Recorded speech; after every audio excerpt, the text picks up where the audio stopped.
Those 7 words, spoken by a stranger in a pristine white robe, were the only lifeline I had left. Come with me. Trust me. They will regret this. I was curled up on the cold marble floor of Dubai International Airport, shaking violently, my stomach cramping with hunger, surrounded by gold shops and luxury I wasn't allowed to touch. But let's go back 4 hours to the moment my life shattered. I stood at gate 23, my hands raw and red from clutching the straps of 3 heavy backpacks. Through the glass, I watched my mother and my brother, Caleb, walking down the jet bridge. Caleb paused just before disappearing. He turned back, looked straight at me, and smiled a cruel, satisfied smirk. Then he held up my passport. He had stolen it. The heavy door closed, the plane taxied away, and in that silence, the truth hit me harder than any physical blow. They hadn't lost me in the crowd. They hadn't made a mistake. They had left me on purpose, stranded in a foreign country with no money, no identity, and a fever burning through my body. Before I tell you what the FBI found 4 hours later, and why my mother's face turned white as a sheet, tell me in the comments, have you ever been betrayed by the people who were supposed to protect you? I want to know your story. They brought me to a quiet administrative office, away from the noise and the staring crowds. A kind woman named Aisha set a plate of chicken and rice in front of me. I ate like a starving animal, my hands trembling so hard I could barely hold the fork.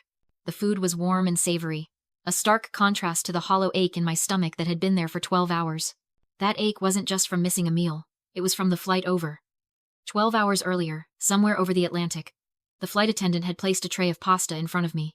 My stomach had growled in anticipation, but before I could lift the foil, my mother's hand had shot out, pinning my wrist to the tray table.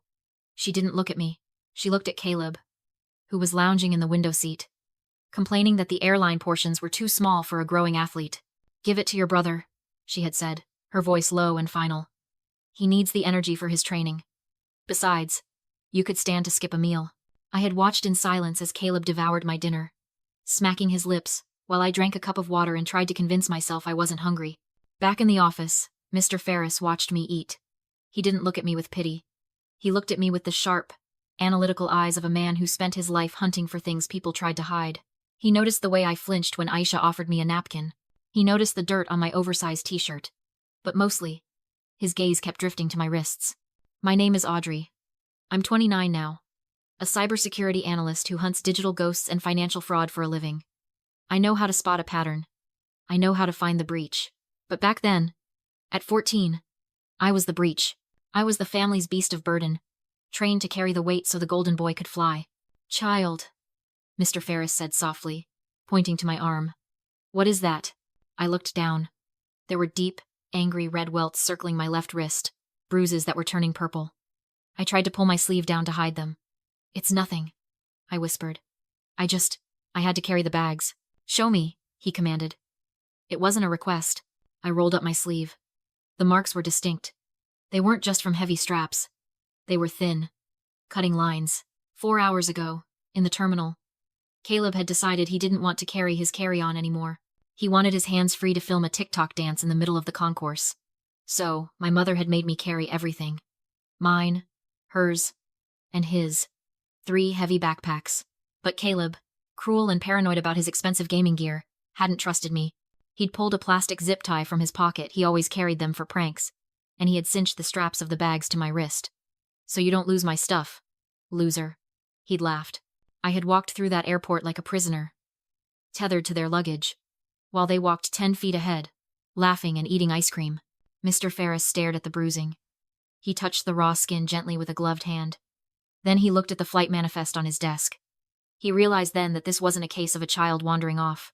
Parents don't zip-tie luggage to a child they plan to keep. You only tie things down when you view the carrier as an object. He stood up abruptly, the chair scraping loudly against the floor.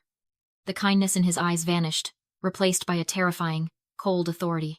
He picked up his radio and spoke a string of rapid Arabic commands. I didn't understand the words, but I understood the tone. It was the sound of a hammer dropping. What's happening? I asked, my voice small. Mr. Ferris looked at me. I have just ordered air traffic control to ground Emirates Flight 384. It is currently taxiing to the runway. He walked to the window, watching the distant lights of the airfield. Your mother and brother think they are going to Bangkok. They are wrong. Nobody treats a child like livestock in my airport and simply flies away. Mr. Ferris didn't yell. He didn't have to. Men with his kind of power speak in whispers because they know the world leans in to listen. He picked up a secure phone on his desk, punched in a 4-digit code, and spoke 3 sentences. This is Director Ferris. Priority 1 halt on Emirates 384. Return to gate immediately for security extraction. He hung up before the person on the other end could even acknowledge. Through the floor-to-ceiling windows of the security office, I watched the impossible happen. The massive Airbus A380, a beast of metal and fuel already pivoting toward the runway, shuddered to a stop. It was like watching a giant heart stop beating. Emergency vehicles, their lights flashing blue and red in the desert twilight, swarmed the tarmac like angry hornets. They weren't there for a mechanical failure. They weren't there for a terror threat. They were there for me.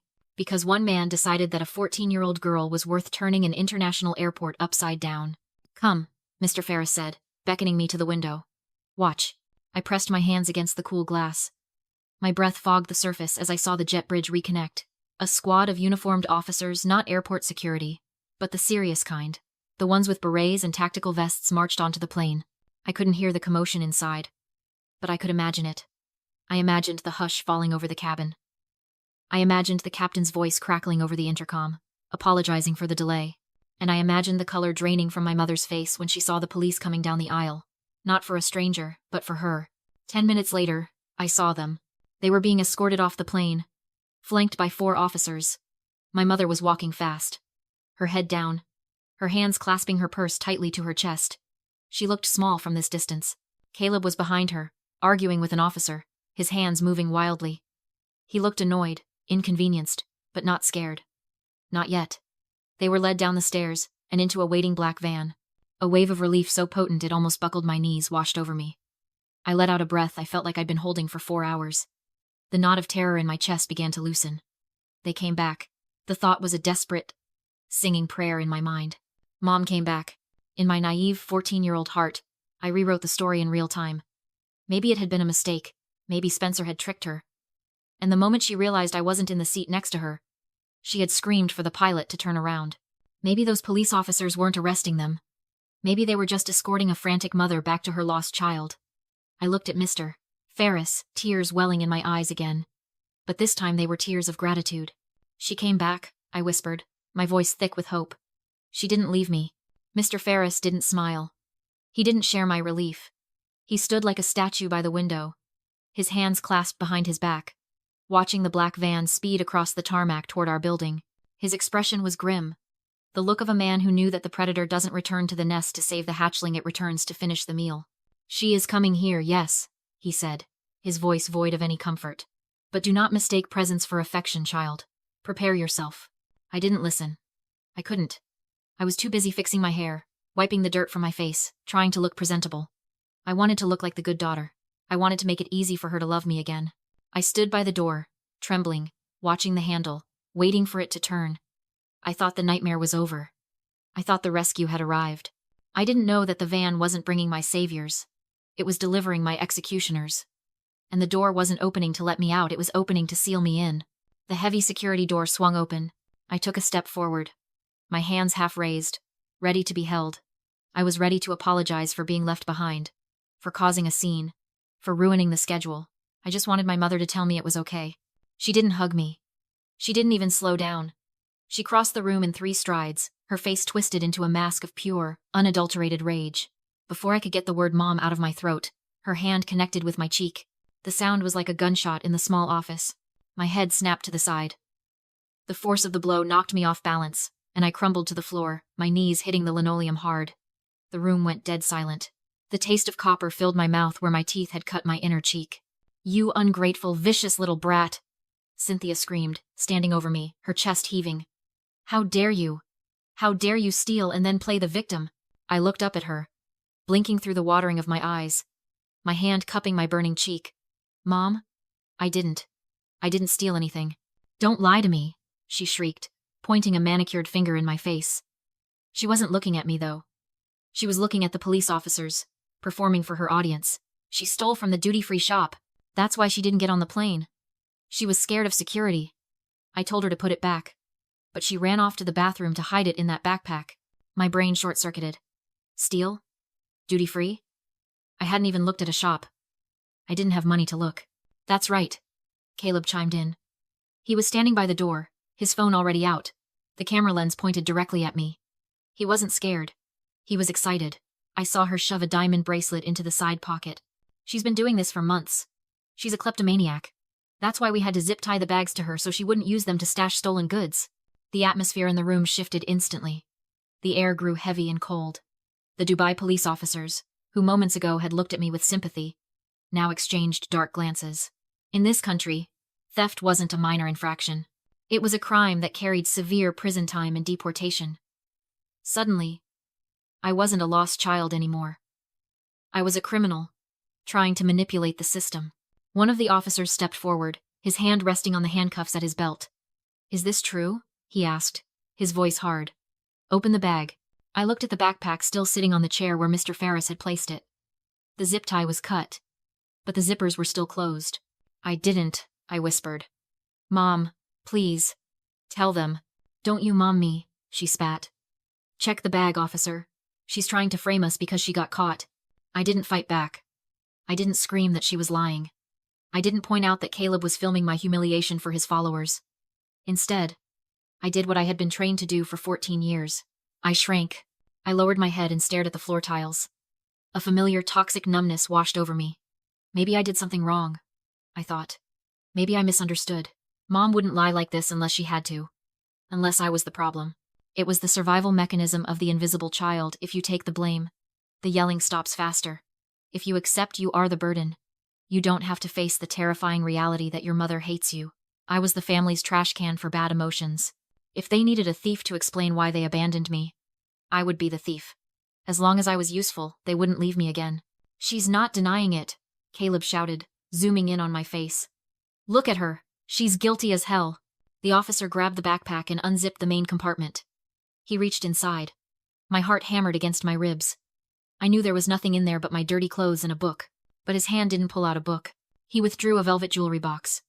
He opened it, revealing a thick, diamond-encrusted gold bracelet that glittered under the fluorescent lights. My mother gasped, a perfect, theatrical sound of shock. "Oh my God. Audrey. How could you?" I stared at the diamonds. I had never seen them before in my life. But in that moment, looking at the evidence in the officer's hand and the disgust in my mother's eyes, I knew I was done. They hadn't just abandoned me.